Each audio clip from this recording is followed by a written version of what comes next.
Prezentăm azi Neluș Costel.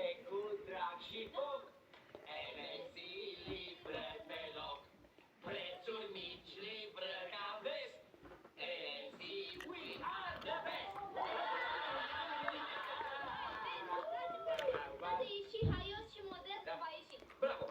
Acum hai să ziceți noi Hristos la viață, ciocnitul nou! Hai să te fac un nou, Neluțu! Eu le-au pe ăsta plomarin. Eu le-am pus la cap, ia zi! Hristos a înviat. Adevărat a viat! Stai. Hristos a viat! Adevărat a înviat. Ai cumpărat ceva, o șepcuță, o bentiță, ceva? Du-te mă de aici, că n-avem noi nevoie de șepcuțe, hai carte, pa! Măi, este așa. Tu ai văzut ce seamănă șepcuțele astea cu șepcile lui Popa? Inclusiv cea de poștaș. Și acum ce vrei, să-i cumpărăm șerpi lui Popa? Nu, bă. Ce vreau să-i faci cu Popa? Am o idee. Dă-ne niște șepci, inclusiv cea de poștaș, dar mărimi mici. Cele mai mici pe care le ai. Asta odată, așa, asta, Așa. asta e mică, așa, e cea mai mică E pe mică, care bă. o am. E mică. Hai da, asta, Cât faci acasă? 500 de mii.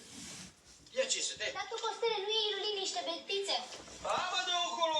Nu-mi plac betițele și în al doilea rând nici nu stau bine. Hai să-l căutăm pe Nea Popa. Hai, dar ce vrei să faci, mă? Hai să mai Ce vrei să faci? Și acum ia să vedem. Hristos a înviat. Adevărat a înviat. Iar m-am bătut singură. fetelor, dar voi nu luați nimic? Ba da, tocmai ne luăm la revedere. Pa! Aș dori eu însă de bentițe. Bentițe? Ce să faci tu cu bentițe? Cu bentițe le vom plăti întreținerea. Care e nebunul care să-ți primească bentițe în loc de plata chiriei? Lasă că știu eu. Așa? Cât? 500 de mii. 500 de mii. Poftim, mulțumesc. Pa! N-ai nebunit. Rău. Bună, fetelor! Bună! Hei, Hristos a înviat! Adevărat. Voi ce faceți? Că eu mă cam plictisesc. Am câteva zile libere de la magazin, acum de sărbători și n-am ce face, mă plictisesc. Lili, ia uite ce am eu aici. Niște bentițe noi.